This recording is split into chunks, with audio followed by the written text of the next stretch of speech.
All right, hey, welcome to Unchurched with Pastor Todd. I am he, and I'm really glad to be spending this time with you as we continue in our series called What He Said, where I am hoping to explore what Jesus actually said about life, God, and the meaning of everything. If this is your first time popping by, there's a whole series that you can go and check out. We're working our way through the three synoptic gospels. These are the biographical books about Jesus, the Gospel of Matthew, Mark, and Luke. And I'm kind of working my way through the books. Some weeks I'm in Matthew, some weeks I'm in Mark, some weeks I'm in Luke.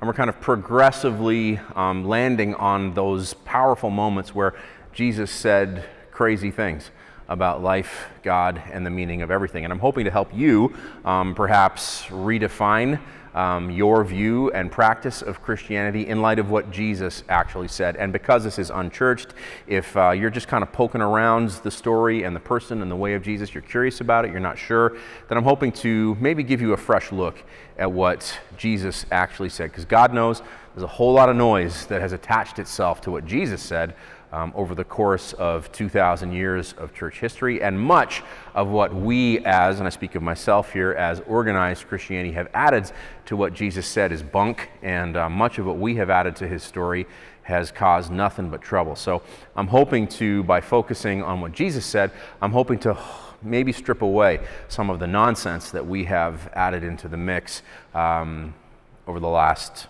few centuries. So it's a tall order, but that's what we're doing, working our way through what he said about life, God, and the meaning of everything. If you love what you're seeing here, please like and share today's sermon with somebody who you know will be encouraged by it. And if you'd like to help me get these sermons out to more and more people, you can become a supporter of Unchurched with Pastor Todd by becoming a patron.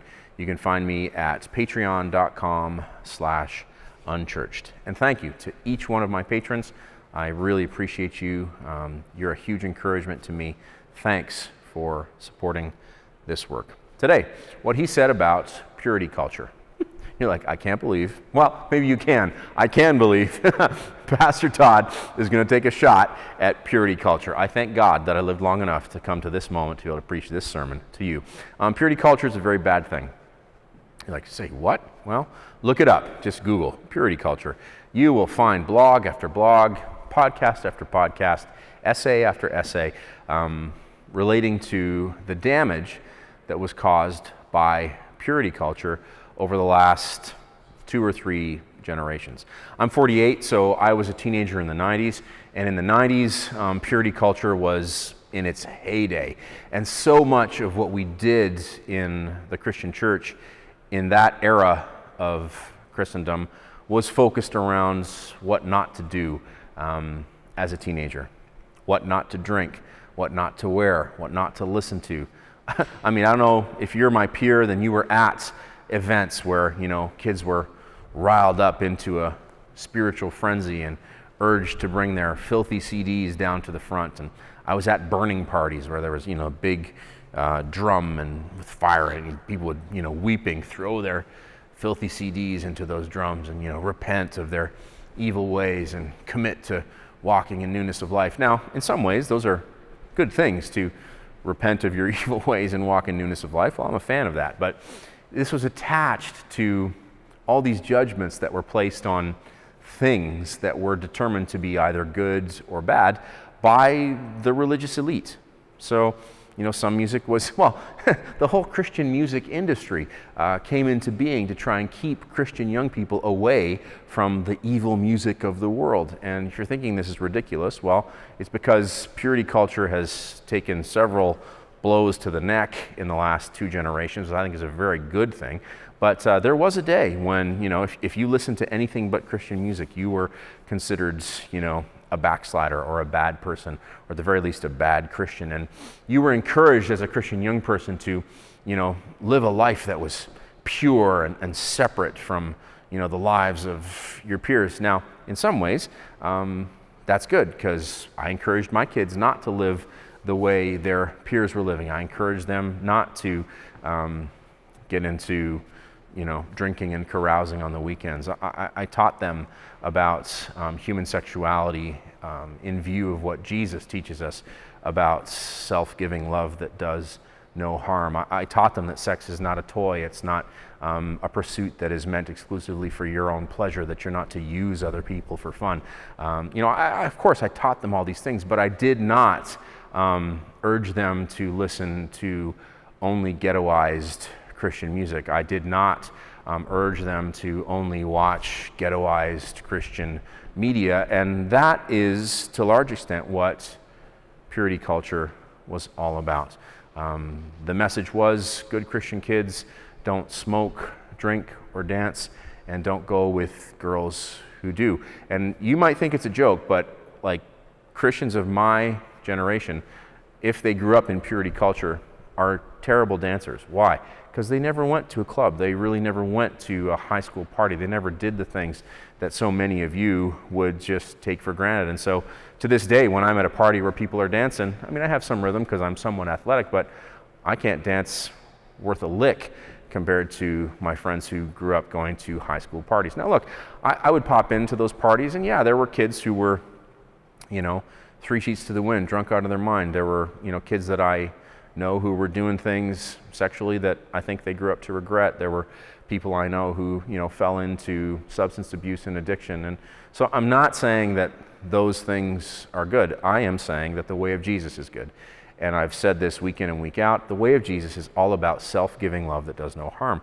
So there's a big difference between saying, listen, the reason you don't drink to the point of drunkenness is because of the love of self that does no harm that we learn from Jesus, to learn to love God with everything we've got, to learn to love our neighbor as we learn to love ourselves with everything we've got. So there's a big difference between saying alcohol is bad, stay away from it at all costs, and saying, listen, the way of Jesus would teach you to celebrate a cold beer or a lovely glass of wine as an expression of God's beauty and His glory and His kindness and His grace. And, alcohol was His idea. It's no mistake that the Bible says in the Psalms that wine makes glad the heart of man, okay? So that happiness that comes after, a couple glasses of wine, we'd call it intoxication. I think that's God's invention, and that's a good thing.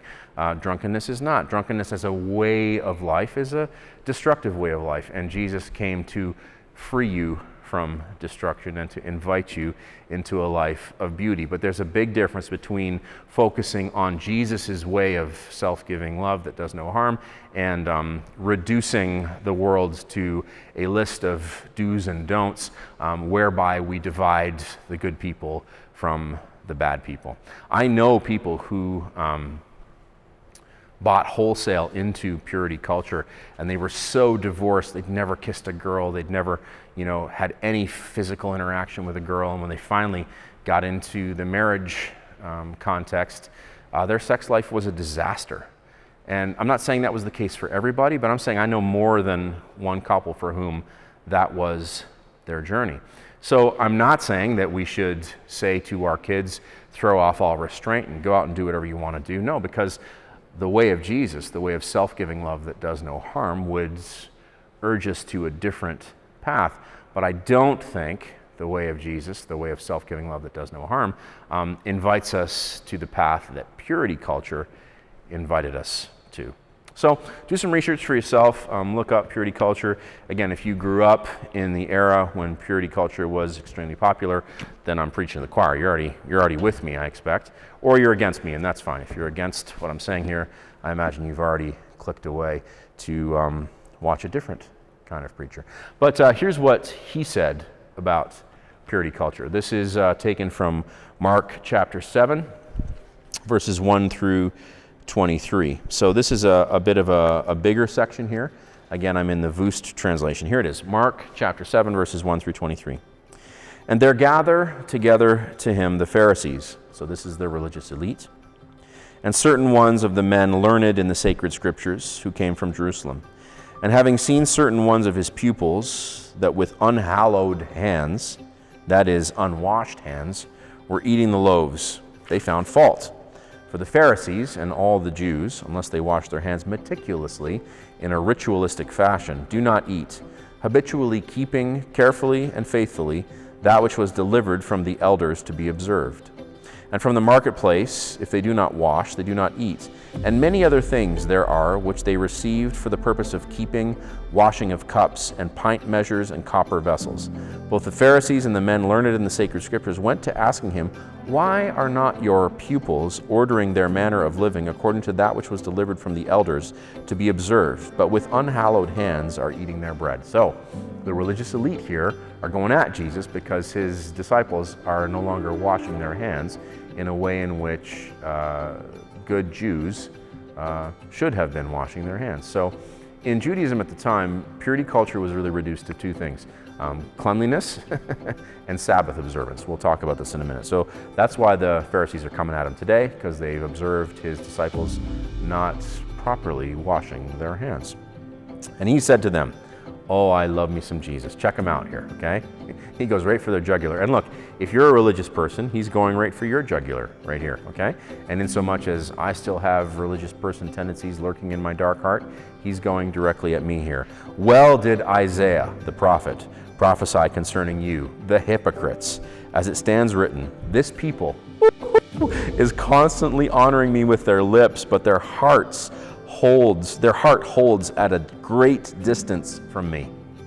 Well do these people honor me with their lips, but their heart holds at a great distance from me.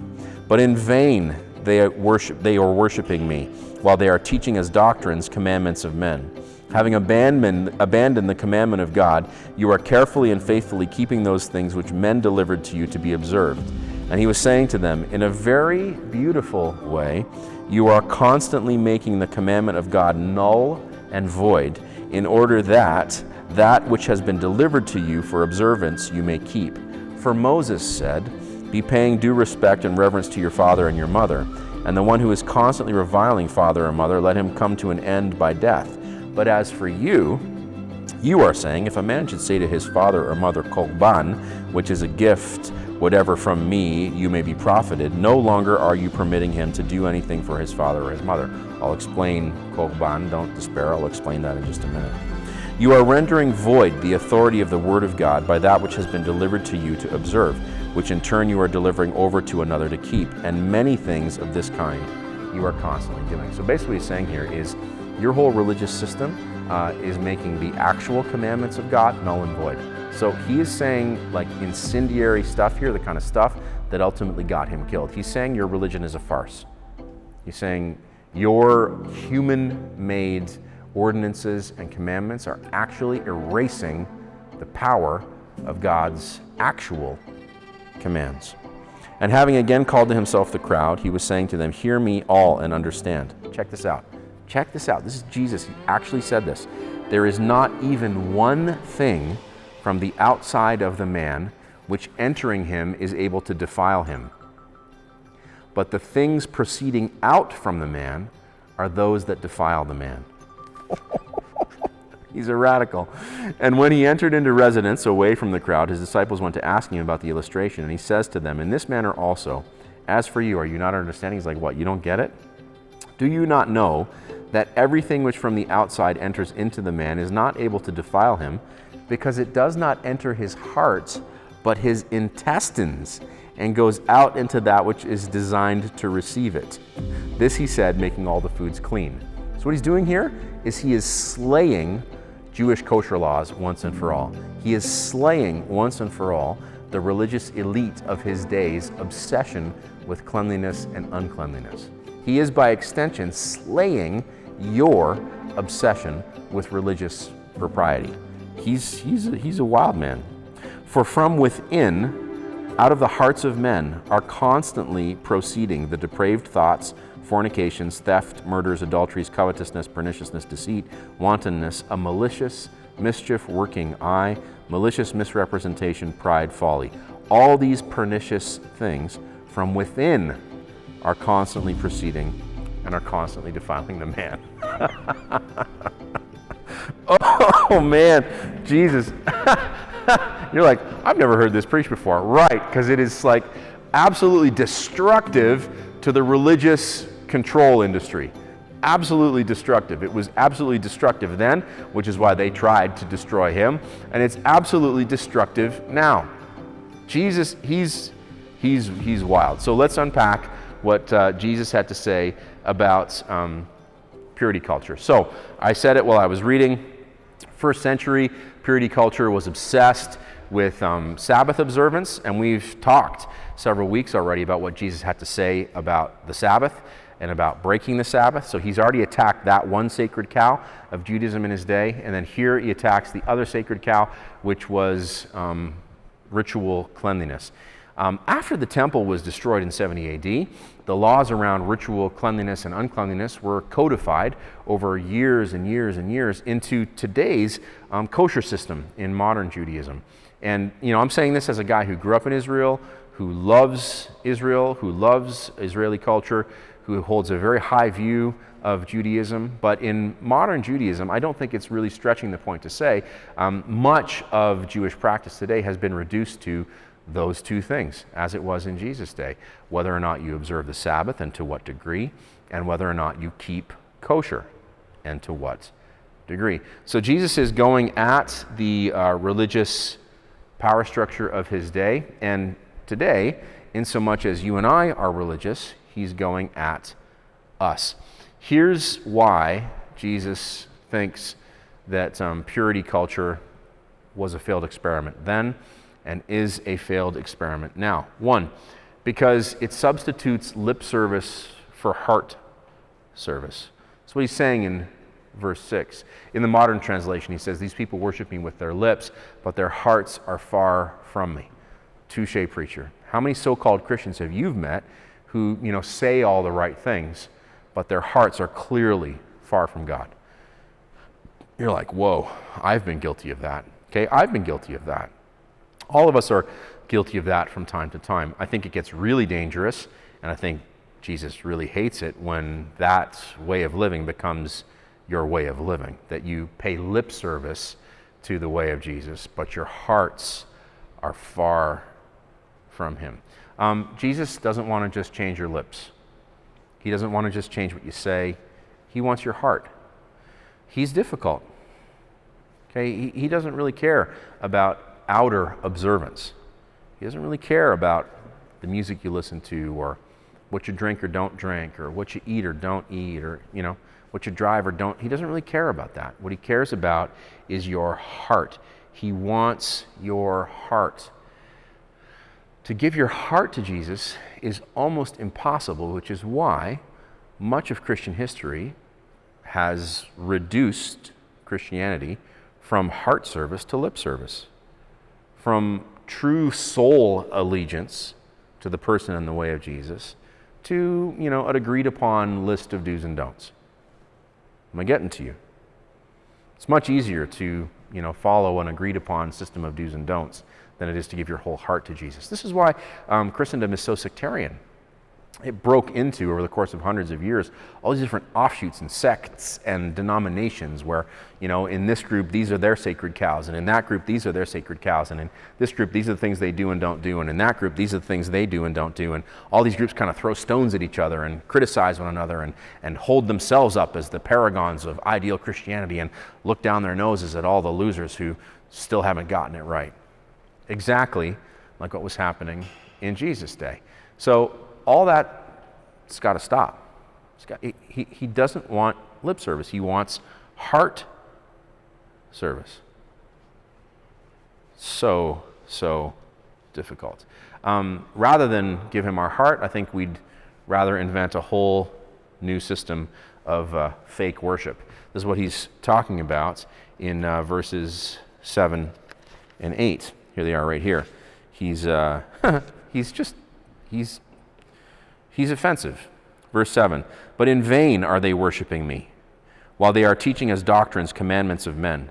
Having abandoned the commandment of God, you are carefully and faithfully keeping those things which men delivered you to be observed." So he's saying, all the crap you learned from your forefathers is crap. That's what Jesus is saying. He said, your worship is vain, it's vanity. He says stuff more radical than this. We'll come to it later in the series. It's one of my favorite things he ever said, where he says, "You religious people, you're like whitewashed sepulchres. You're like whitewashed tombs." Okay, so they look good from the outside, but inside they're full of dead men's bones. You're like, oh my gosh, touche, preacher.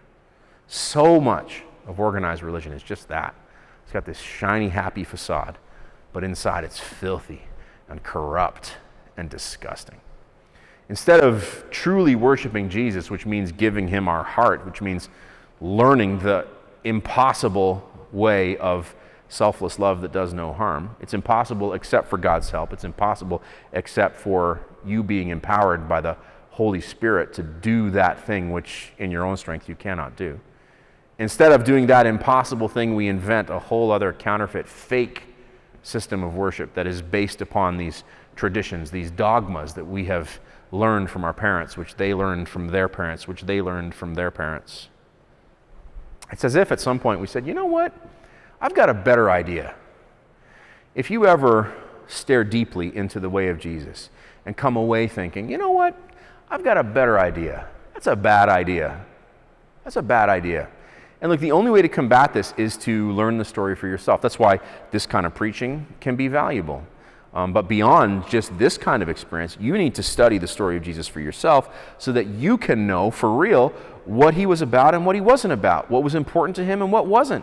Because if you don't know this for real, you can get led into all kinds of craziness thinking that you're following Jesus, when in fact what you're really doing is following the teachings of men. And Jesus says that just doing that, just following by rote these traditions that have been passed down to you from your parents, which were passed down to them from their parents, that's fake worship. And it makes the actual message of Jesus null and void. Okay, Jesus says there is one commandment. This is the big theme in my preaching. It's the big theme in my whole life. Okay, in Matthew 22, verses 37 through 40, he reduces all of the Jewish law and the prophets down to one simple commandment. Thou shalt love the Lord your God with all your heart, soul, mind, and strength, and thou shalt love your neighbor as yourself. That's what Jesus said about life, God, and the meaning of everything. All that matters is selfless love of God, of neighbor, and of self that does no harm. That's all that matters. Everything else is man-made. It's a concoction. It's unto nothing. It's useless. It's garbage. It's dead men's bones. So look, if you know, even listening to me now, that you have fallen into useless religious observance, today is the day you begin walking away from that. You need to stop focusing on all these things you've learned through being immersed in a counterfeit tradition. And instead, you need to begin focusing on self-giving love, not religiosity. Okay, this is what he's talking about in verses 9 through 13. You need to focus not on religiosity, but on self-giving love. And he was saying to them in a very beautiful way. He's being facetious here. He's being sarcastic. He's being rude. In a very beautiful way, you are constantly making the commandment of God null and void in order that that which has been delivered to you for observance you may keep. And here's where he goes into the whole Korban thing. So he says, Moses taught you to honor your father and mother. But you say to your father and mother, no, this is Korban. So Korban in Judaism in that day, and even to this day, is an offering that has been set aside for the Lord. So he's basically saying is, you were commanded by Moses to take care of your parents, but you said, no, this is dedicated to the Lord. So I can't deploy this aspect of my wealth to help you, mom and dad. Sorry, because it's been set aside for the Lord. It's Korban. He's like, you're missing the whole point. Later on in his story, he rails at the religious elite for fastidiously tithing from their mints, their herb garden. Imagine, I fastidiously tithe 10% of my herb garden, but you have forsaken justice for the poor. If you want to skip ahead, he says that in Matthew chapter 23. His point is that religious observance for the sake of religious status is absolutely hypocritical and disgusting to him. It's disgusting. You need to stop focusing on religious achievement. You need to stop focusing on ritual cleanliness. You need to stop focusing on these things that set you apart, so-called, from the filthy people around you. And instead, you need to focus. If you want to focus on something, focus on giving your life away for the benefit of those around you. That's the way of Jesus. He calls these people hypocrites. And that's what we are if we focus on religious decorum at the cost of self-giving love that does no harm. How many religious leaders in the last few years have been shown to have been complete frauds? Okay, they project this image of perfectness and goodness and morality, and some of them are kind and gentle seeming, and oh, he's the woke one. Meanwhile, in the background, they're doing things which run completely counter to the way of Jesus. Hypocrites! These are people who for years taught thousands of people to walk in the way of Jesus, and they weren't walking in the way of Jesus themselves. Now look, I'm not saying that any of us are sinless.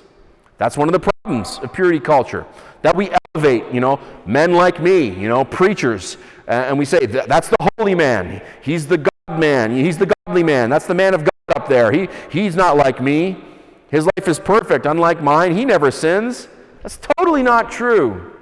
And for generations, religious leaders have used religious authority to position themselves as over and above and against their congregations. It's disgusting, right? We need to be totally upfront about our sinfulness, about our abject need of God's grace. We need to be totally upfront about the fact that it's okay not to be okay because I'm not okay.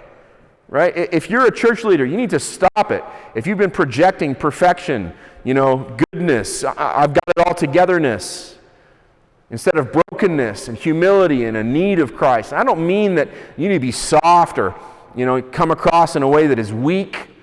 I'm not like that at all. You're strong and you seem angry. And I'm not angry at you. What I'm angry at is people who pretend that there's something that they're not, and who use their so-called religious authority for their own benefit when really they're frauds. They're busy, boinking their secretary. They're busy stealing money from their church. They're busy, getting off on the adulation they get from the crowd. And look, I know that all of us are susceptible to this, and I'm not saying that I'm not susceptible to these things.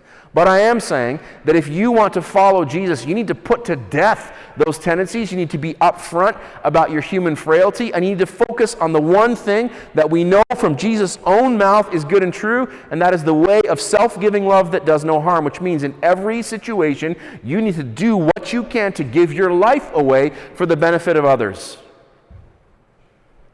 True religion and undefiled is what? Says James. To do what? To care for widows and orphans in their distress, and to keep oneself undefiled from the world.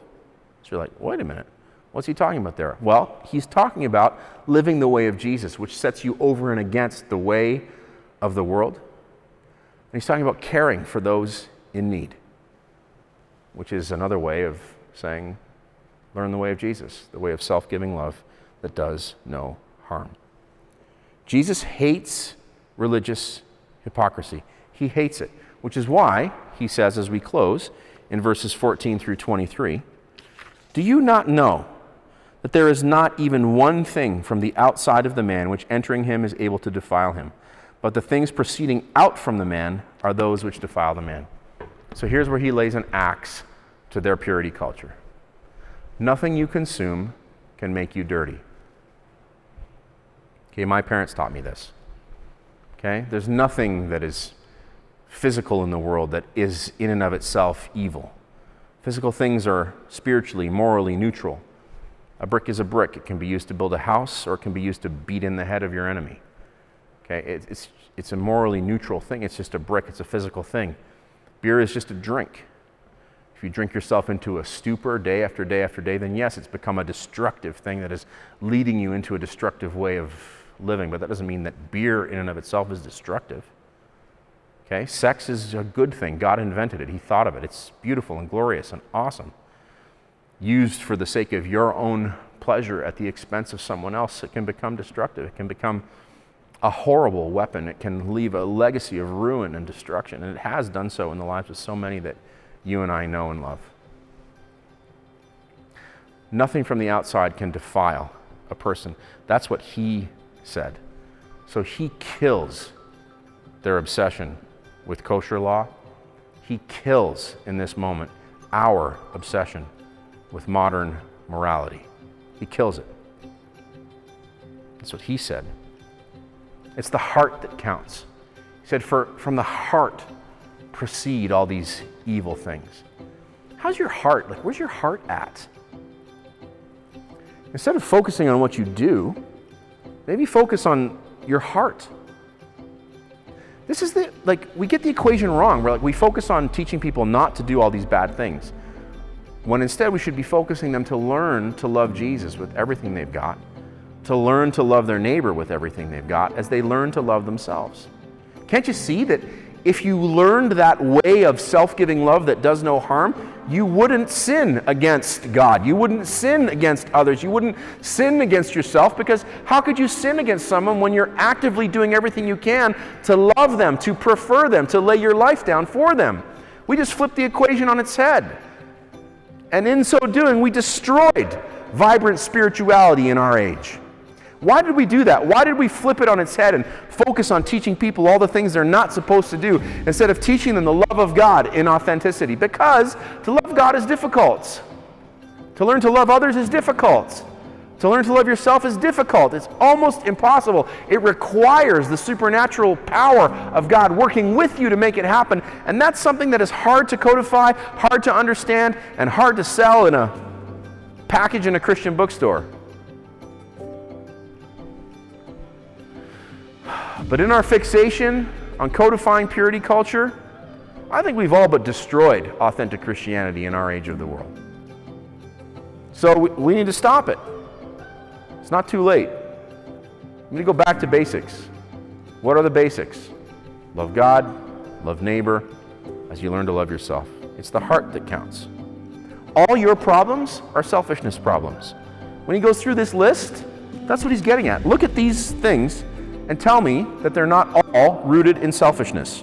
Depraved thoughts, fornications, that's like using sex as a toy, thefts, murders, adulteries, covetousness, perniciousness, deceit, wantonness. That's like unhinged living. That's what wantonness means. A malicious worldview, slander, pride, folly.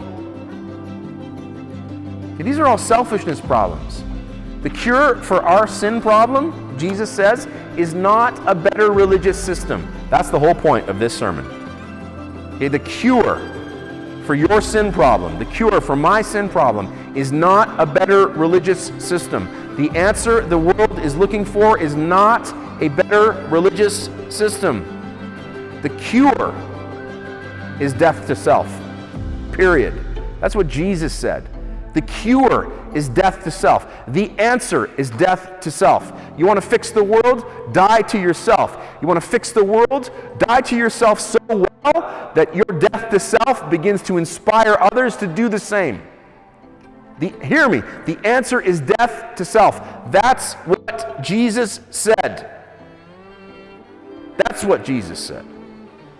And next week, what he said about true greatness.